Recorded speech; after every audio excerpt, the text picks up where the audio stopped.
Bonjour à tous. Alors aujourd'hui, je vais vous faire voir comment réaliser ceci, qui est une fausse blessure bien sûr, avec que des produits qu'on a à la maison. Vous aurez besoin de farine, d'eau, de gélatine, de chocolat en poudre, d'huile, d'un vieux mascara, d'une cartouche d'encre rouge, d'une cartouche d'encre bleue, de fond de teint ou de poudre, de coton, d'un pinceau et d'une coupelle. Pour réaliser la pâte, il vous faut de la farine, de l'eau, de la gélatine, du chocolat en poudre et de l'huile. Pour la gélatine, c'est facultatif, vous n'êtes pas obligé de l'utiliser. C'est juste en fait pour éviter qu'elle craque de trop votre pâte une fois qu'elle sera sèche. Moi, j'ai utilisé de la farine, de l'eau et de l'huile car j'avais pas de gélatine et je l'ai gardé un petit moment et ça a bien tenu. Une fois que vous avez votre pâte, vous prenez un tout petit bout, donc ça sert à rien d'en faire des kilos, hein. Prenez votre bout de pâte et vous le mettez où vous désirez avoir la blessure, donc vous l'étalez. Prenez votre coupelle, vous y ajoutez de l'huile. Bon, pas la peine d'en mettre trop, juste une cuillère à café ça suffira. Vous trempez votre doigt dans l'huile, vous étalez carrément l'huile sur la pâte et puis vous essayez d'affiner au maximum les bords. Donc étaler au maximum. Ça va faire des petits bouts. Par contre, ouais, voilà, ça va faire des petites bouloches. Donc tout ça, vous inquiétez pas, vous aurez juste à prendre un vieux torchon et à, à tapoter en essuyant très doucement pour enlever tous ces petits bouts. Vous voyez, moi j'ai des petits bouts, donc voilà. Bon là, je le fais en accéléré. Je l'ai mis en accéléré parce que sinon c'est un peu long quand même. Donc n'hésitez pas à bien aplatir tout avec le petit chiffon. Enlever les petits morceaux, les petites bouloches. Puis vous recommencez jusqu'à ce que ce soit... Ah par contre là voilà, désolé, je sais pas ce qui s'est passé. La caméra, enfin même la couleur n'est pas terrible. Donc vous prenez un couteau, puis vous faites une fente dans la pâte. Vous écartez un petit peu à l'intérieur. Voilà ce qui donnera ça. Et là n'hésitez pas à enlever avec le couteau tout le tour, le surplus en fait de la pâte. Alors le couteau, utilisez un couteau sans dents et pas trop pointu. Enfin, moi je l'ai pris pointu parce que j'avais que celui-là qui coupait pas. Donc voilà, pour éviter de vous faire mal bien sûr. Donc n'hésitez pas à enlever tout le surplus de la pâte.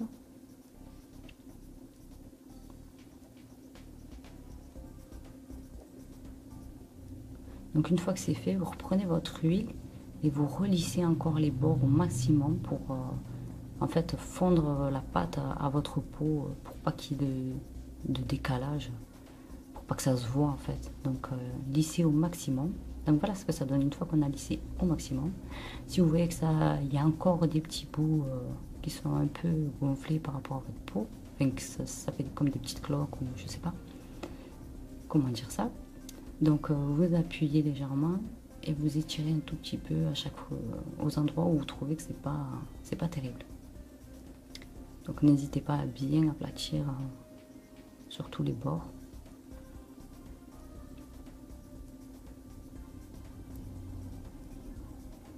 Une fois que vous avez tout bien aplati et bien lissé, vous prenez votre fond de teint ou alors votre poudre bien sûr avec le petit plumeau. Moi j'appelle ça un plumeau, ça c'est pas un plumeau. Mais vous allez essayer de cacher au maximum la pâte.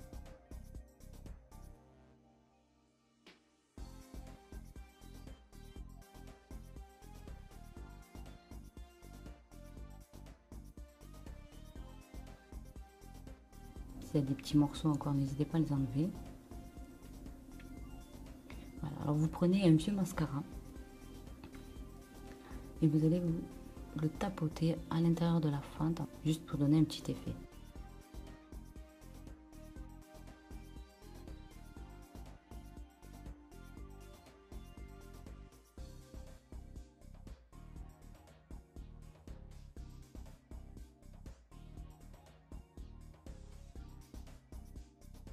Une fois que c'est fait, vous allez prendre la coupelle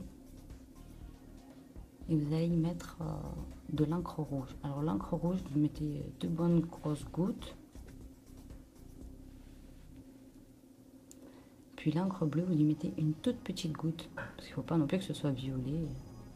Enfin si, il faut que ce soit violet, mais il ne faut pas non plus que ce soit trop violet, trop foncé. Vous prenez votre pinceau, vous le mélangez bien. Et là, vous allez venir mettre l'encre dans la fente que vous avez fait tout à l'heure. Donc la fente de votre blessure, bien sûr. Et là, vous allez en mettre vraiment beaucoup. N'hésitez pas à en mettre. Hein. Plus vous en mettrez, mieux ce sera. Donc là, voilà, faites bien les bords un peu pointus. Là, vous en remettez un peu sur les bordures, mais pas beaucoup. Surtout à l'intérieur, en fait, il en faut. Donc voilà, moi j'en mets un peu sur les côtés.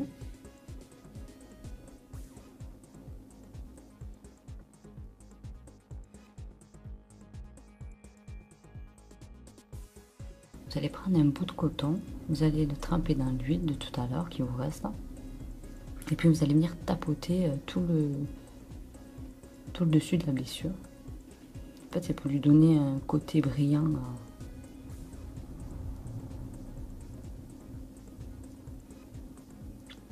Puis après, vous allez prendre l'encre qui vous reste.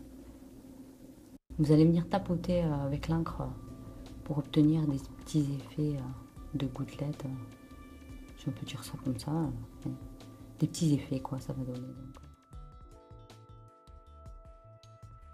Une fois que vous avez terminé, vous prenez votre cartouche d'encre rouge et vous y déposez une goutte à l'intérieur de la fente, puis vous la faites bien aller d'en haut en bas. Et voilà ce que ça donne une fois terminé.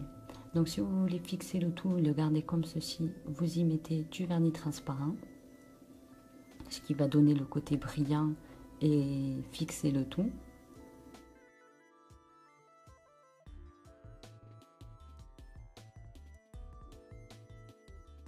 Voilà ce que ça donne de loin. Enfin de loin, un peu plus loin quoi, parce que tout à l'heure j'étais assez près. Donc voilà, ça fait assez réel je trouve, hein. Enfin pour ma part, maintenant, à vous de me dire. Hein. Maintenant on peut faire un autre effet que je vais vous faire voir. Voilà, c'est-à-dire le coudre. Donc pour ça, bien sûr, vous n'avez pas besoin de grand chose à part une aiguille et du fil. Donc la couleur du fil, enfin moi j'ai pris du noir, vous pouvez prendre ce que vous voulez. Donc vous allez passer l'aiguille d'un côté à l'autre en essayant de faire attention bien sûr de ne pas vous piquer, de ne pas vous coudre réellement. Quoi.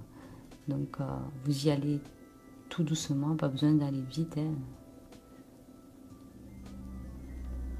Passez le fil par contre voilà, de l'autre côté comme je fais là parce que sinon ça va vous faire des nœuds. Donc voilà. Ne tirez pas trop fort, allez-y doucement parce que sinon ça risque de tout décoller. Voilà, ne faites pas comme je viens de faire. Alors si cette vidéo vous a plu, n'hésitez pas à me dire. Laissez-moi des petits commentaires, ça me fera plaisir. Posez-moi vos questions, je vous y répondrai, ça, il n'y a pas de problème. Et puis, n'oubliez pas de vous abonner aussi, hein, car je vais faire pas mal d'autres vidéos. Comme vous savez, la caverne d'Alibaba, c'est tout et n'importe quoi. Vous y trouverez vraiment de tout. Alors, une fois que c'est terminé, vous coupez les deux côtés, enfin les deux extrémités du fil, ce qui dépasse, quoi. Laissez à peu près 2 mm de fil, pas besoin de couper à ras. Donc une fois que c'est terminé, vous prenez votre vernis transparent et vous allez le mettre aux deux extrémités que nous avons coupées, puis un peu partout ensuite pour bien figer tout ça, puis garder le petit brillant.